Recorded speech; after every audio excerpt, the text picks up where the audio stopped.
Mengenal alam semesta lebih dekat dari perspektif sains dan spiritual. The 12 Laws of Universe. 12 Hukum Alam Semesta. Kenali cara kerja alam semesta dengan segala hukum yang ada untuk menyelaraskan hidup dengan alam semesta. Sangat menarik untuk lebih dalam lagi mempelajari bagaimana konsep alam semesta kita bekerja, sehingga dapat kita terapkan dalam keseharian dan tanpa kita sadari membantu kita untuk menciptakan realita kehidupan yang kita inginkan. Manifestasikan keinginanmu. Untuk memudahkan alam semesta kita anggap sebagai sebuah sistem yang mengakomodir setiap kehidupan yang ada di dalamnya termasuk manusia. Dan 12 hukum alam semesta merupakan hukum dasar yang melandasi makhluk hidup dalam bertoleransi selaras dengan alam dengan energi dan vibrasinya. Anggapan mayoritas orang bahwa kita ini merupakan makhluk spiritual, roh yang turun ke dunia untuk menikmati pengalaman sebagai manusia, namun saat turun ke bumi kita dibuat lupa saat melewati terowongan pemisah antara dunia roh dengan alam semesta.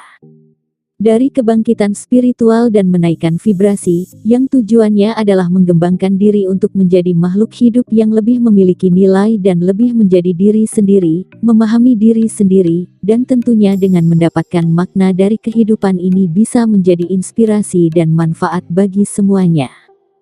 Pemahaman mengenai 12 hukum alam semesta ini. The 12 Laws of Universe. 12 hukum alam semesta. 1. Hukum kemanunggalan, the law of divine oneness.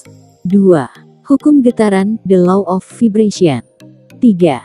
Hukum tindakan, the law of action. 4. Hukum korespondensi, the law of correspondence. 5. Hukum sebab dan akibat, the law of cause and effect. 6. Hukum kompensasi, the law of compensation. 7. Hukum tarik-menarik, the law of attraction. 8.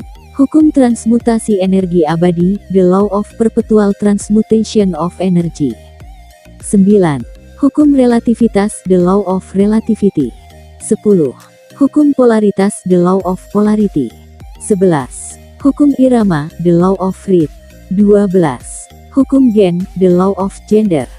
Dengan mengerti mengenai 12 hukum alam semesta ini yang berkaitan dengan energi yang ada di alam semesta ini, dan menyadari bahwa energi yang ada dalam diri kita terhubung dengan energi yang ada di alam semesta dan merupakan sebuah rangkaian sistem energi yang saling mempengaruhi. Artinya setiap energi dalam bentuk perbuatan yang dilakukan oleh manusia akan berdampak pada alam semesta juga. 1. Hukum kemanunggalan, the law of divine oneness. Hukum kemanunggalan ini, yang pertama dari 12 hukum alam semesta dan penting bagi kita sebagai manusia untuk mulai menyadari dan memahami hukum ini. Membantu kita untuk memahami bahwa kita hidup di dunia di mana segala sesuatu terhubung dengan segala sesuatu yang lain.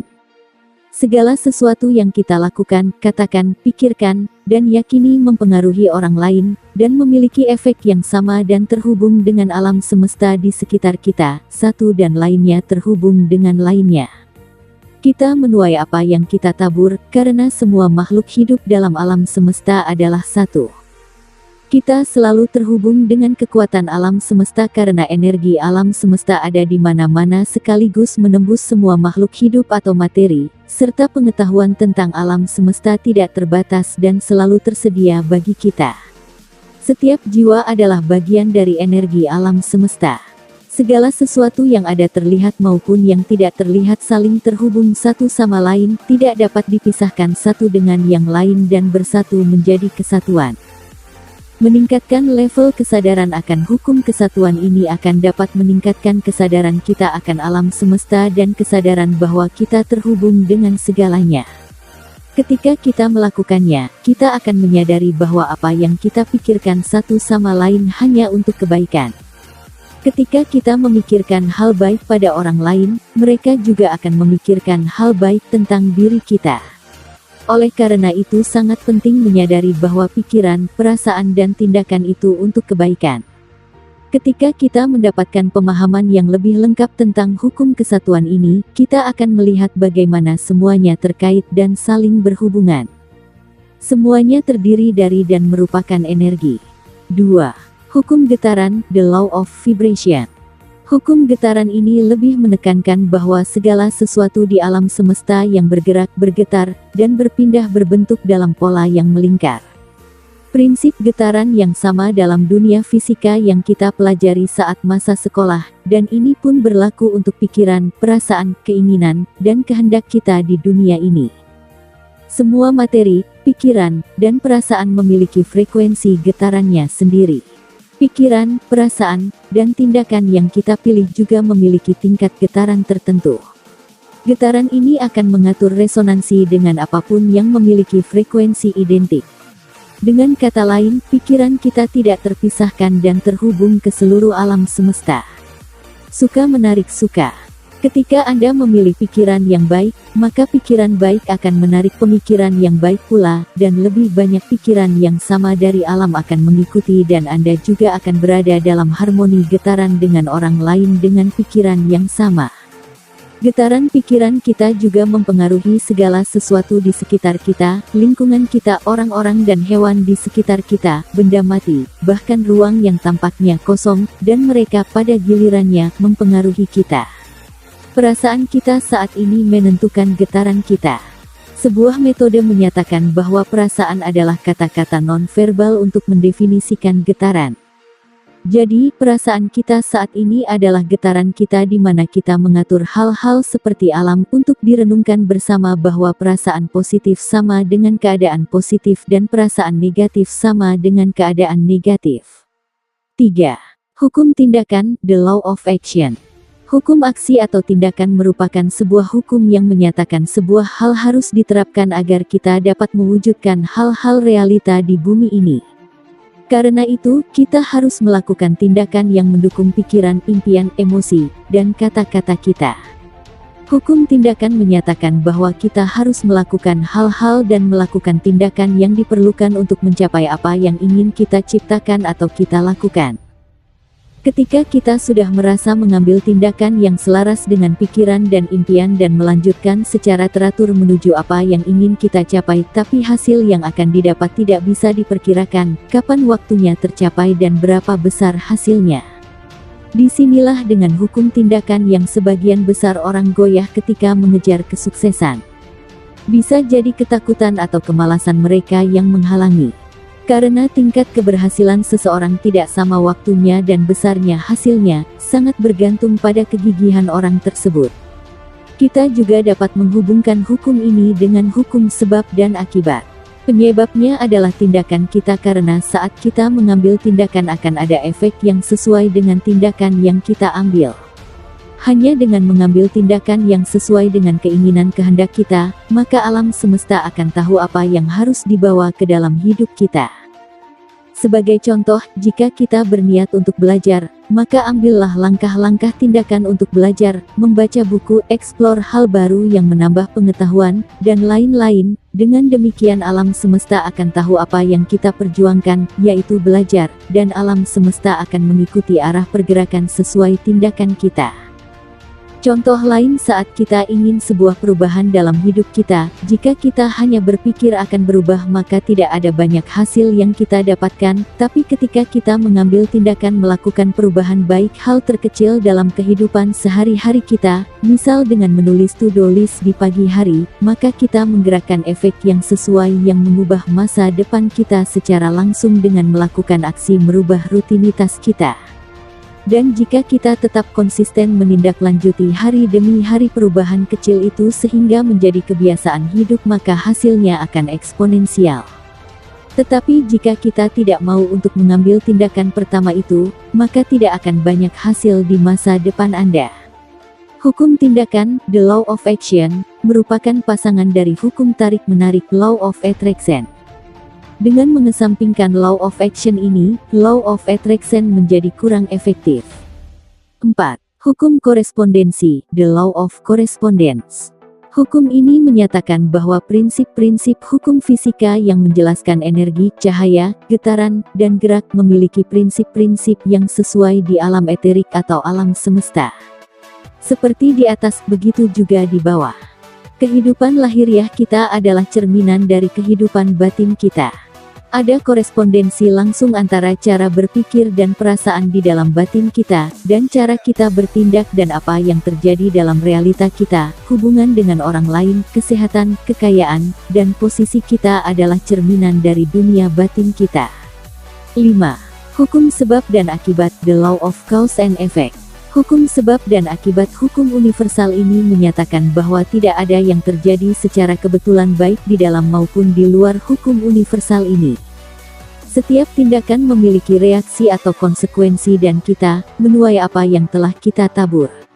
Setiap pikiran, perkataan, dan perbuatan manusia adalah penyebab yang memicu gelombang energi di seluruh alam semesta yang pada gilirannya menciptakan efek apakah diinginkan atau mungkin yang tidak diinginkan. Inilah sebabnya mengapa pikiran, kata-kata, emosi, dan perbuatan yang baik sangat penting untuk menciptakan efek yang baik pula. Dengan setiap pemikiran tentang niatan, tindakan, dan emosi yang ditransmisikan dari diri kita, maka kita menggerakkan energi menjadi rangkaian efek yang tak terlihat yang bergetar dari bidang mental keluar dari seluruh struktur sel tubuh berupa energi dan kemudian kembali ke lingkungan dan akhirnya ke alam semesta. Energi getaran akan kembali lagi ke sumber asli seperti ayunan pendulum, jadi semua akan kembali pada diri kita sendiri.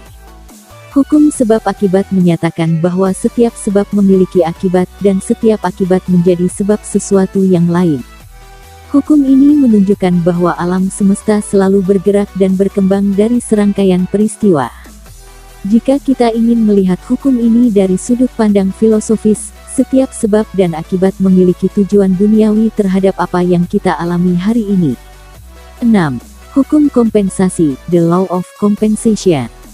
Hukum kompensasi. Hukum ini adalah bentuk dari hukum sebab dan akibat yang diterapkan pada berkat dan kelimpahan yang disediakan bagi kita oleh alam semesta, yang merupakan efek nyata dari perbuatan kita dan diberikan kepada kita pula dalam bentuk yang lebih ke arah material.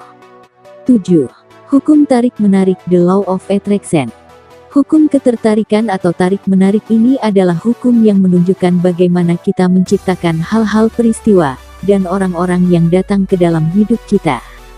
Pikiran, perasaan, kata-kata, dan tindakan kita menghasilkan energi seperti energi negatif menarik energi negatif dan energi positif menarik energi positif. Hukum tarik-menarik ini mungkin hukum yang paling sering kita dengarkan, dan cukup populer dan sering digunakan oleh kita, karena dasar hukum apa yang kita tarik menghasilkan sesuai yang kita inginkan, sehingga banyak dari kita memanfaatkan pemahaman dasar ilmu tarik-menarik ini. Hukum tarik-menarik ini bisa kita praktekkan dengan beberapa ritual kecil untuk membantu memfokuskan energi kita. 8. Hukum transmutasi energi abadi, the law of perpetual transmutation of energy. Hukum transmutasi energi abadi ini menyatakan bahwa semua orang memiliki kekuatan untuk mengubah kondisi dalam kehidupan mereka. Getaran yang lebih tinggi, high vibration, mengkonsumsi dan dapat mengubah energi yang lebih rendah menjadi netral.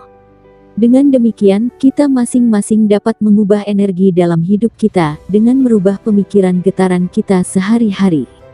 Semua orang memiliki kekuatan untuk mengubah kondisi kehidupan mereka dengan penerapan vibrasi tinggi setiap harinya dan menjaga agar mood selalu baik setiap saat. Walaupun sulit dikarenakan pengalaman yang terjadi dalam kehidupan kita sehari-hari, namun dengan berlatih dan lebih mendengarkan intuisi maka pasti tidak ada yang tak mungkin. 9. Hukum relativitas, the law of relativity. Hukum relativitas. Hukum ini menyatakan bahwa setiap orang akan menerima serangkaian masalah tes inisiasi untuk tujuan memperkuat cahaya di dalamnya. Kita harus menganggap masing-masing tes ini sebagai tantangan dan tetap terhubung dengan hati kita ketika melanjutkan untuk menyelesaikan masalah. Hukum ini juga mengajarkan kita untuk membandingkan masalah kita dengan masalah orang lain dan menempatkan segala sesuatu ke dalam perspektif yang tepat. Setiap orang akan menerima sebagai serangkaian masalah tes inisiasi pelajaran, dengan tujuan memperkuat cahaya dalam setiap tes pelajaran ini untuk menjadi tantangan dan tetap terhubung dengan hati kita saat melanjutkan untuk menyelesaikan masalah. Hukum ini juga mengajarkan kita untuk membandingkan masalah kita dengan masalah orang lain ke dalam perspektif yang tepat. Tidak peduli seperti apa cara kita membandingkan situasi kita, selalu ada seseorang yang berada dalam posisi yang lebih buruk. Semuanya relatif. Aspek spiritual dan metafisik dari hukum relativitas ini memberitahu kita bahwa segala sesuatu di dunia fisik kita hanya dibuat nyata melalui hubungannya atau dibandingkan dengan sesuatu. Cahaya hanya ada karena kita membandingkannya dengan gelap. Yang baik hanya bisa ada karena kita membandingkannya dengan yang buruk. Panas hanya bisa ada karena kita membandingkannya dengan dingin. Faktanya, segala sesuatu dalam hidup kita hanya sebatas saat kita membandingkannya dengan sesuatu. Tidak ada dalam hidup yang memiliki makna kecuali makna yang kita berikan dalam kehidupan itu sendiri. Semuanya tergantung pada bagaimana kita melihat situasi dan pemikiran serta perspektif apa yang kita pilih untuk dipikirkan tentang situasi tersebut. Ketika kita fokus pada pikiran dan energi yang baik, lebih banyak hal baik akan datang kepada kita. Demikian juga, jika ketika kita fokus pada seberapa buruk situasi kita, maka kita akan menarik lebih buruk. Kita selalu dapat membandingkan situasi hidup kita dengan orang lain, dan itu akan terlihat lebih baik atau lebih buruk tergantung pada sudut pandang kita dan bagaimana kita melihatnya. Jika kita membandingkan situasi kita dengan seseorang yang keadaannya lebih buruk, kita akan terlihat lebih baik. Tidak peduli situasi yang dihadapi, selalu ada seseorang yang lebih buruk dan selalu ada seseorang yang lebih baik. Namun, dari sudut pandang spiritual, kita dapat menghilangkan hambatan pelabelan dan menerima segala sesuatu sebagaimana adanya. Pada dasarnya, kita tidak lebih rendah atau lebih unggul dari siapapun. Harga diri dan kerendahan hati sejati muncul dari realisasi. Di mata si ego, harga diri dan kerendahan hati sebuah hal yang bertentangan, padahal kenyataannya sebenarnya mereka adalah satu dan sama. 10. Hukum polaritas, the law of polarity. Hukum ini menyatakan bahwa segala sesuatu berada dalam kontinum dan memiliki kebalikan. Kita dapat menekan dan mengubah pikiran yang tidak diinginkan dengan berkonsentrasi pada kutub yang berlawanan. Ini adalah hukum getaran mental. Kita dapat melihat bahwa kita tidak dapat memiliki kiri tanpa kanan, naik tanpa turun, sukses tanpa gagal, baik tanpa buruk dan seterusnya. Itu adalah dunia dualitas. Namun, lawan-lawan ini tidak memiliki yang absolut, tidak ada satu titik di mana kita dapat mengatakan yang satu dimulai dan yang lainnya dimulai, itu adalah rentang skala. Ada dua kutub atau berlawanan, perbedaan antara dua ekstrim dari satu hal disebut polaritas. Ada derajat perbedaan antara ekstrim atau kutub, tidak ada yang absolut. Hukum ini menyatakan bahwa pada kenyataannya, pertentangan ini hanyalah manifestasi yang berbeda dari hal yang sama. Contoh, tidak ada satu titik di mana kita dapat mengatakan bahwa dingin berhenti dan panas dimulai, semuanya ada di kutub yang sama. Napoleon Hill, penulis buku klasik Think and Grow Rich, menulis, setiap kesulitan, setiap kegagalan, dan setiap kepedihan membawa serta benih yang memiliki manfaat setara atau lebih besar. Semuanya dual. Semuanya memiliki kutub. Semuanya memiliki pasangan yang berlawanan, serupa dan berbeda adalah sama. Sifatnya identik tetapi berbeda dalam derajat. Ekstrim bertemu. Semua kebenaran hanyalah setengah kebenaran. Semua paradoks dapat direkonsiliasi. Kybalion. Pemahaman prinsip akan memungkinkan seseorang untuk mengubah polaritasnya sendiri, serta orang lain, jika dia akan mencurahkan waktu dan belajar yang diperlukan untuk menguasai seni. Penguasaan hukum polaritas membutuhkan belajar bagaimana menjaga keseimbangan dan fokus secara konsisten. 11. Hukum irama, the law of rhythm. Hukum ini menyatakan bahwa segala sesuatu bergetar dan bergerak ke ritme tertentu. Ritme ini membentuk musim, siklus, tahapan perkembangan, dan pola. Semuanya bergetar dan bergerak ke ritme tertentu. Ritme ini membentuk musim, siklus, tahapan perkembangan, dan pola. Setiap siklus mencerminkan keteraturan alam semesta. Hukum ritme menyatakan bahwa energi di alam semesta seperti pendulum. Setiap kali sesuatu berayun ke kanan, maka harus mengayun ke kiri. Segala sesuatu yang ada terlibat dalam tarian. Bergoyang, mengalir, berayun bolak-balik. Semuanya tumbuh atau mati. Hukum ini bahkan dapat dilihat dalam siklus ekonomi, ada periode tinggi kemudian periode rendah. Kita juga dapat melihat bahwa musim terus mengalir dari musim panas ke musim dingin, hujan. Semuanya melalui siklus, namun semuanya memiliki ritme atau pola. Apa yang tampaknya acak sebenarnya sangat teratur. Hukum ritme juga mengatur ekonomi, kesehatan, hubungan, dan kerohanian kita. Katakanlah kita berada pada potensi puncak dengan kesehatan dan kebugaran kita.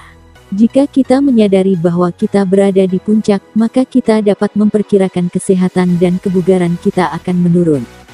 Namun, alih-alih melihat penurunan kesehatan ini sebagai sesuatu yang salah dengan kita sekarang melihatnya sebagai tanda untuk mengistirahatkan tubuh kita.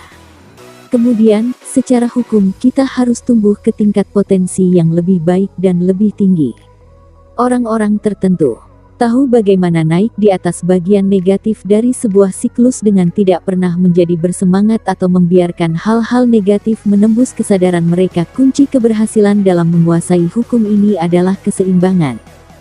Jangan pernah membiarkan emosi kita berayun terlalu jauh ke kiri atau ke kanan. 12. Hukum gen, the law of gender. Hukum gender yang terakhir dari 12 hukum universal ini menyatakan bahwa segala sesuatu memiliki prinsip maskulin, yang, dan feminin, yin. Seorang spiritualis dengan menyeimbangkan energi maskulin dan feminin dalam dirinya sendiri untuk menjadikan diri seseorang lebih stabil dan bijak. Hukum ini menetapkan segala sesuatu di alam adalah laki-laki dan perempuan. Keduanya dituntut agar seimbang dalam kehidupan.